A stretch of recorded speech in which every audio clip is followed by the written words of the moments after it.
Seni beni etmeyin, öykülep öyküde gitmeyin. Kaynığın da kurumları can etip ecene aytma. Yani sen bırak bol aytıyor gitti. Dur, 360 erenler, kol koşurup dururlar. Ak patanı verirler, yaşa vursun yaşlımız. Aşına ya aşına, devlet konsun başına. Bedene kimiliyor, olap kıdır yersin karşına. Aşına yen derlesin, donunla yen parlasın. Size gelecek belalı dağı daşı da ornasın. Oğlumuz baba olsun, gelinimiz mama olsun. Olurdun ölüp götün gidin mi riyayla olsun.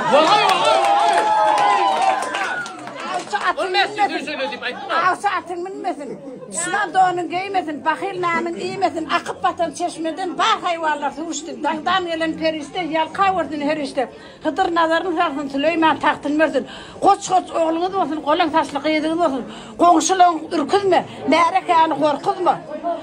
Haktan etsin himayet, peygamberden spagat Türkistan'ı hocakmet, oğlanla da yer veket, sadakayan kabul et, muradını hasıl et, elmeden toy olsun, evin önüydü, grup olsun.